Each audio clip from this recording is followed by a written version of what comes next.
You all doing good. So this is the another passage from Cat 2021. यार actually ये बहुत tough माना जाता है पैसेज. बहुत सारे बच्चों से जब मैं बात करता हूँ तो वो कहते हैं कि सर यूटोपिया वाला पैसेज काफ़ी टफ था, काफ़ी टाइम कंज्यूमिंग था और लास्ट ईयर ये स्लॉट 1 में था. बट आई शो यू कि आपका टफ पैसेज भी कैसे इजी हो सकता है और आप इसमें से भी अपना स्कोर ऑप्टिमाइज कैसे कर सकते हो. ये purely and purely strategy driven होता है. यहाँ पे आपका रीडिंग स्किल्स वगैरह तो काम आएगा, but this is all about understanding कि आपको कौन सा आरसी सिलेक्ट करना है. पहले सिलेक्शन के बारे में बात करते हैं.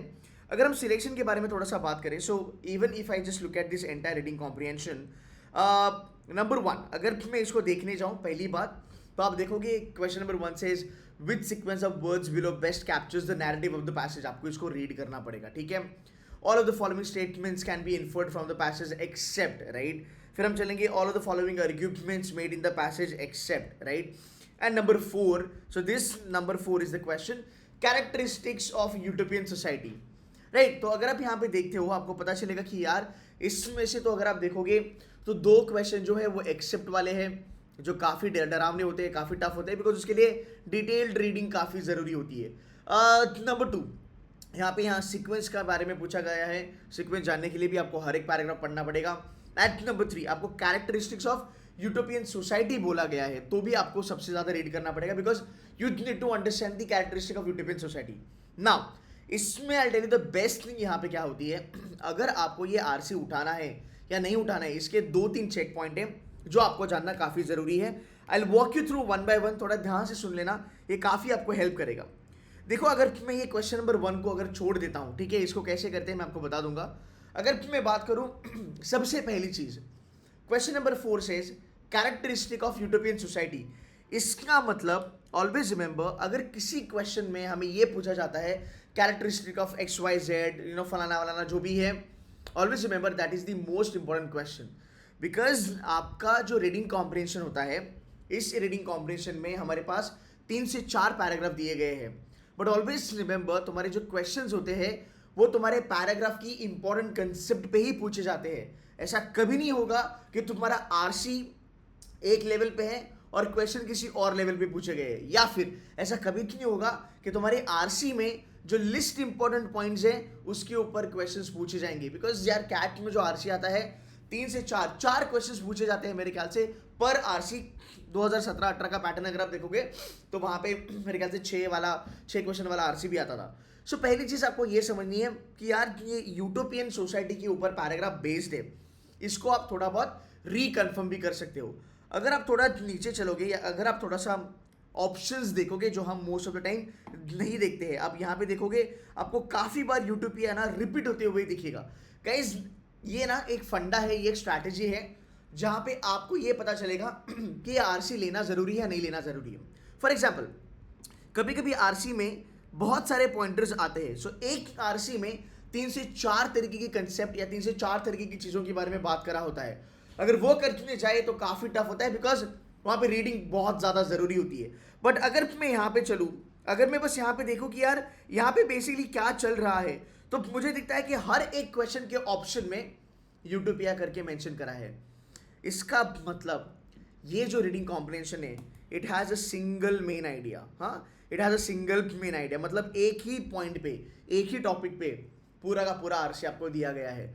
तो अगर मैं इसको रीड करता हूँ या अगर मैं इसको सिलेक्ट करता हूँ, there is a good chance कि इस आरसी में मुझे ज़्यादा से ज़्यादा मार्क्स मिले बिकॉज मेरा थॉट प्रोसेस सेम रहेगा. मैं सिर्फ और सिर्फ यूटोपिया के बारे में ही सोचूंगा और यूटोपिया के जो अपोजिट होंगे डिस्टोपिया वगैरह उसके बारे में सोचूंगा. अंडरस्टैंडिंग मेरी ईजी हो जाती है, कॉम्प्रीहेंशन मेरा ईजी हो जाता है. फाइन. इस वीडियो को मुझे कम से कम 10 से 15 मिनट में रखना है तो मैं यहाँ पे हर एक चीज़ आपको करके नहीं बताऊंगा, बट मैं वो कुछ शॉर्टकट्स बताऊंगा. तो पहला शॉर्टकट था कि बहुत सारे बच्चे डर गए यूटोपिया से, बच्चों ने इसको नहीं उठाया, बड़े करना काफ़ी डुएबल था. अब हम चलते थोड़ा सा पैराग्राफ की तरफ. Let's have a quick look at. Let's read what has been given. We cannot travel, we must wear, we cannot avoid, we have religious freedom. blah blah blah blah blah. Right? अब देखो we cannot travel. Okay, we all go to this thing. We have religious, right? We must wear all that stuff. This is very general. हाँ, this is very general. ये काफ़ी general level पे इसकी language है. इसकी language में कुछ भी ऐसा भारी भरकम ऑथर ने बोला नहीं है. ठीक है, नीचे आप चलोगे यहाँ पे दिया है For modern readers, however, Utopia appears to rely upon relentless transparency, the repression of variety, and the curtailment of privacy. Utopia provides security, but at what price? In both its external and internal relations, indeed, it seems perilously dystopian. यहाँ पे उसने utopia का जिक्र करा गया है. तो अगर आप थोड़ा ओपनिंग क्लोजिंग भी पकड़ते हो, सर ओपनिंग क्लोजिंग क्या होता है? अगर ये इतना बड़ा पैराग्राफ है, पहली 3-4 लाइनें पढ़ो, एंड वाली 3-4 लाइनें पढ़ो, आपको आइडिया लगेगा कि पर्टिकुलर पैराग्राफ में किसके बारे में बात किया है. तो अगर आप यहाँ पे पढ़ोगे ना, आपको बस कीवर्ड पे खेलना है. अगर आप कॉम्प्रीहेंड भी नहीं कर पाए तो भी चलेगा, आपको बस कीवर्ड पे खेलना है. आपको पता होना चाहिए कि ये जो क्वेश्चन मुझे दिया है, ये क्वेश्चन में जो ऑप्शंस है, ये कौन से पैराग्राफ में बोले गए हैं. Is it para 1, para 2, para 3, para 4, so and so fourth. फिर जाके हम हंट कर सकते हैं, नो डाउट अबाउट इट. आगे चलेंगे तो अगर आप देखोगे आगे ये लेके जाएगा, एक कॉमन आइडिया होती है. बहुत सारे बच्चे न्यूज़पेपर वगैरह पढ़ते हैं. अगर आप न्यूज़पेपर वगैरह पढ़ोगे आपको समझ में आएगा. ऑलवेज याद रखना, ऑथर का लिखने का एक ढंग होता है. Every author has a particular format to write. अब यहाँ भी इसने ना, इस ऑथर ने यूटोपिया के बारे में बात करी है. पहले देखो इसने ये कहा we can not travel and blah blah blah, तो इसने एक जनरल लेवल पे चालू करा पैराग्राफ, एंड में से यूटोपिया के बारे में बात करा विच इज मोर स्पेसिफिक. अब आगे जाके ये जो भी बात करेगा ना, वो यूटोपिया को ज़्यादा डिस्क्राइब करेगा, एग्जाम्पल देगा, यूटोपिया का कंपैरिजन किसी और के साथ करेगा, राइट. डिस्टोपिया क्या है वो बता देगा, कोई और कॉलोनी होगी, कोई और सोसाइटी होगी, उसका कंपैरिजन करेगा, फिर बताएगा कि यूटोपिया अच्छा है या बुरा है, उसके क्या फ़ायदे हैं. एक स्ट्रक्चर होता है हर एक रीडिंग कॉम्प्रिहेंशन का, वो जानना आपको काफ़ी ज़रूरी होता है. So even if you read newspapers like Aon, Atlantic, guardian, the Hindu, ये क्या चीज़ें हैं, ये सब ऑथर ने लिखी हुई उनकी आर्टिकल्स हैं, वो भी एक स्ट्रक्चर फॉलो करती है. Guys, it's kind of a story telling.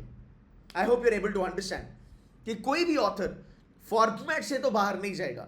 अगर मुझे मान लो किसी सोसाइटी के बारे में बताना है, राइट, तो हम कैसे चालू करेंगे? अगर it is a story telling, हम बताएंगे कि यार एक ज़माना हुआ करता था, तो ये मोहनजोदड़ो और हड़प्पा हुआ करते थे. एक ग्रीक में कुछ तो एक सोसाइटी थी, तो वो सोसाइटी ऐसी थी, वो सोसाइटी वैसी थी.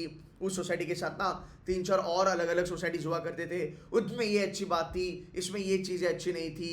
फिर आज देखो हम कहाँ पे स्टैंड करते हैं, हमें उन सोसाइटी से ये चीज़ें सीखनी चाहिए, ये चीज़ें अडॉप्ट करनी चाहिए, so and so fourth.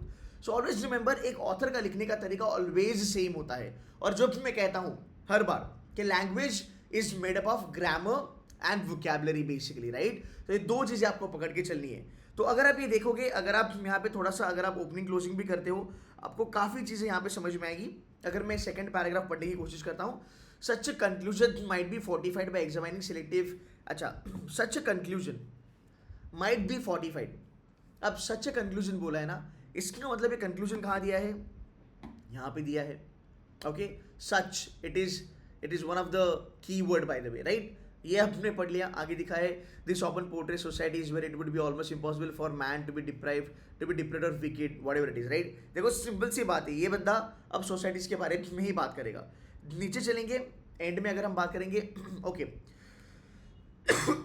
This model as J.C. Davies demonstrates dominated early modern utopianism, and utopian homogeneity remains a familiar theme well into 20th century.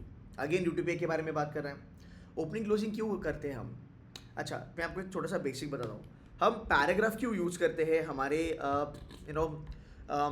English language में, या फिर कोई भी लैंग्वेज, हम पैराग्राफ क्यों यूज़ करते हैं?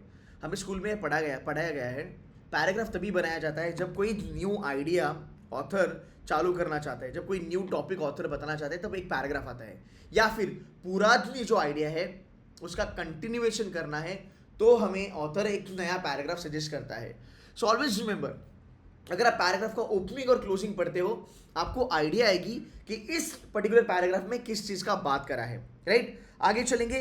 Given these consideration, it is not reasonable to take as our starting point here the hypothesis that utopia and dystopia evidently share more common whatever it is. ठीक है, चलो थोड़ा नीचे चलते हैं.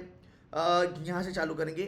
For we have only to acknowledge the existence of thousands of successful intentional communities in which cooperative ethos predominates and where harmony without coercion is the rule to set aside such an assertion. Here is the individual submersion whatever it is. ठीक है, ये समझ में आया. देखो यहाँ पे आपको कुछ पता नहीं चला, बट यहाँ पे आप कीवर्ड्स पे खेल सकते हो ना, आपको कीवर्ड्स याद रखने हैं. सो आपने ओपनिंग क्लोजिंग देखा, आपने पैराग्राफ देखा, इजी है, सेम लेवल पे चल रहा है. यूटोपिया यूटोपिया यूटोपिया के बारे में ही बात करिए और कुछ ज़्यादा चीज़ें यहाँ पे बात नहीं करिए, ठीक है. अब मैं आपको बताता हूँ एक शॉर्टकट तरीका कि आप 5 मिनट देके भी एक आंसर आप आराम से निकाल सकते हो, एक क्वेश्चन आप आराम से निकाल सकते हो, और अगर आप 2 क्वेश्चंस निकालोगे. ये पूरा का पूरा मैं करने की कोशिश करूंगा, बट मैं आपको एक शॉर्टकट दिखाता हूँ. सबसे इंपॉर्टेंट है ये चीज़. अगर आप देखोगे ये एक हमारे कैट का पैटर्न है. आपको ये कोई फैकल्टी नहीं बताएगा. अगर आपके फैकल्टी ने बताया होगा तो काफ़ी अच्छी बात है, बट मोस्टली जहाँ तक फीडबैक है कोई नहीं बताता किसी भी कोचिंग इंस्टीट्यूट में. अगर आप देखोगे ये जो क्वेश्चन दिया है सीक्वेंस वाला, ये सीक्वेंस वाला जो क्वेश्चन है वो कैट का एक पैटर्न है. कैट ने 2020 में भी पूछा था, 2021 में मेरे ख्याल से ऑलमोस्ट हर एक स्लॉट में था, 2020 में भी ऑलमोस्ट हर एक स्लॉट में था. ये जानबूझ के ऐसी चीज़ें दी जाती है सो दैट आपका जो एक रीडिंग कॉम्प्रिहेंशन है टाइम कंज्यूमिंग बने, आपको रीड करने पे मजबूर करा जाता है, राइट. बट रीड अगर आप बाकायदा बाइज्जत करोगे तो आप समझ में आओगे, आपको आएगा कि हर एक चीज़ रीड करने की ज़रूरत नहीं होती है. अब मैं इसको ना ध्यान से देखो, इसको आप कैसे फोड़ सकते हो. पहली बात क्या पूछा गया है, विच sequence of words below best captures the narrative of the passage. What do you mean by narrative of the passage? Narrative is a different word all together. Narrative का मतलब क्या, जो मेन चीजें आपके आरसी में बोली गई है, नथिंग बट मेन आइडिया. या nothing but main idea. Now understand this. हमने पहला वाला पैसेज पढ़ा, ओपनिंग क्लोजिंग करा. आप देखोगे ऑलवेज मेन आइडिया पहले वाले पैसेज में ही ओपन करा जाता है. सो अगर मैं यहाँ पे ऑप्शन एलिमिनेशन पे खेलूं, ए बोलता है curtailment of privacy, then dystopia utopia third पे आया है, आउट. बी बोलता है relentless transparency homogeneity, out, right, because the first thing has to be utopia. Now you will see 2 options starting with utopia. Okay, that's the major option, right. सो ये 2 चले गए, अब मेरे पास 2 ही बचे हैं. फाइन. अब मुझे देखना है कि भाई इसमें से क्या आ सकता है. अगर मैं आगे जाके थोड़ा देखता हूँ, मेरे को अभी डाउट है कि यार यूटोपिया सिक्योरिटी, ठीक है, ये 2 तो बैठ गए बिकॉज इन दोनों की पोजीशन तो सेम ही है, यूटोपिया एंड सिक्योरिटी. अब मुझे देखना है कि डिस्टोपिया एंड कोवर्शन होगा या होमोजेनिटी एंड इंटरनेशनल कम्युनिटी होगा. यहाँ पे ना नो ब्रेनर है, यहाँ पे नो ब्रेनर है, बिकॉज जिस तरीके से आपके ऑप्शंस बनाए जाते हैं इंपॉर्टेंट चीज़ों को एक्चुअली रिपीट करा जाता है. तो अगर आप यहाँ पे देखोगे आपका होमोजेनिटी जो है वो 3rd पोजीशन पे 2 बार बैठा है, और आपका इंटेंशनल कम्युनिटी 4th पोजीशन पे 2 बार बैठा है, जो हमने ओपनिंग क्लोजिंग में यहाँ पे फाइंड आउट करा था. मेरे ख्याल से हमें होमोजेनिटी का भी यहाँ पे 1 मिला था, राइट. सो आप देखोगे ये डायरेक्टली आपके पैराग्राफ से आ रहा है. So even if you check the placement of your options, you will be able to understand. First should be utopia, then it should be security, then it should be homogeneity, and then it should be internal communities. So likewise अगर आप देखोगे आपका option D for delta is the best suitable answer. This is exactly how we can solve these questions. अगर आप CAT में बैठे हो, if this is the toughest of the paragraph, you can still get one question correct. You can still get one question correct, and you are actually banging 3 marks. 3 marks in pocket. So you don't have to read line by line completely, हाँ. You don't have to read line by line completely. Coercion हमने पढ़ा, coercion is not that important, इसलिए वो एक बार ही आया, हाँ, इसलिए वो एक बार ही आया. डिस्टोपिया हर एक इसमें आया है, बट डिस्टोपिया का पोजीशन आप देखोगे तो यार वो डीप में है ही नहीं. You getting my point? But what is more important? The more important is utopia, security, homogeneity, and international community, because they have appeared maximum time. It means they are important. तो अगर आप इस तरीके से भी अगर आप देखते हो, मेरे ख्याल से ये आपके आंसर्स बनने चाहिए. और बाकी की जो चीज़ें जैसे कैरेक्टरिस्टिक ऑफ यूटोपिया सोसाइटी वगैरह, इसको भी आप फोड़ सकते हो. अगेन यहाँ पे आपको पूरा पैराग्राफ पढ़ने की जरूरत नहीं है. You can read max to max 50% of the paragraph and you can answer this questions. एक चीज़ मैं आपको बताता हूँ, सबसे बड़ी गलतफहमी है वर्बल की कि आपको रीडिंग कॉम्प्रिहेंशन को कॉम्प्रीहेंड करना पड़ता है और फिर उसके ऊपर आंसर्स लगाने पड़ते हैं. देखो गाइज, पूरा का पूरा कॉम्प्रीहेंड करने की जरूरत नहीं है, because I am not trying to understand कि how good you are with English as a part of comprehension. They are only trying to understand कि अगर मैं आपको इस तरीके के आरसी देता हूँ, आपकी डिसीजन मेकिंग क्या है. Can you pick up the questions which will give you 100% marks in a less number of time. If you do that, you are sorted. Also ऐसा कोई रूल नहीं है कि आपको एक आरसी पूरा का पूरा करना है. आप 4 आरसी में से अगर एक एक क्वेश्चन भी कर लेते हो और चारों के चारों अगर आपके सही है, you have done a great job. तो आप हर एक लाइन पढ़ोगे, उसको कॉम्प्रिहेंड करोगे, उसको समझोगे। You can't do this things in 40 minutes.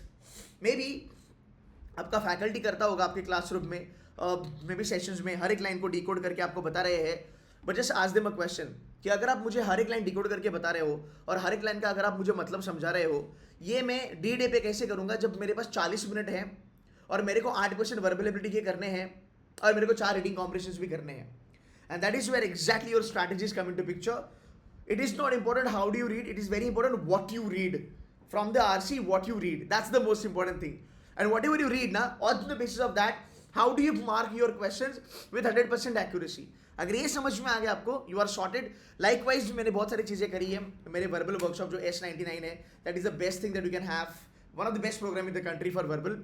बहुत सारी चीज़ें हमने पढ़ाई है, डिटेल्ड मैनर में पढ़ाई है, हर एक आंसर, हर एक क्वेश्चन को एक्सप्लेन करके बताया गया है। अराउंड अबाउट 1 आरसी को मैंने कम से कम 1 से 1.5 घंटा स्पेंड करा है बच्चों के साथ। You want to buy that, you can buy that, और you can buy the score booster which is a छोटा सा program costing around about 2 grand मेरे ख्याल से। उसमें भी ये सब चीज़ें आ जाएगी। ऑल्सो यूट्यूब मैंने पूरा का पूरा सॉल्व नहीं करा है, but if you want me to kind of solve it completely, right, because length बड़ा हो जाता है यार वीडियो का, फिर आप लोग देखते नहीं हो। So if you want me to solve this completely, put the comment on the video. If I get around about 50 comments on this video, I will do this entire thing. I'll show you how do you solve it correct. Okay? So guys, that's it from my side. Hope this helps, yaar. Hope this helps. Like karo, share karo, comment karo. That's it from my side, guys. Take care. Love you. Bye-bye.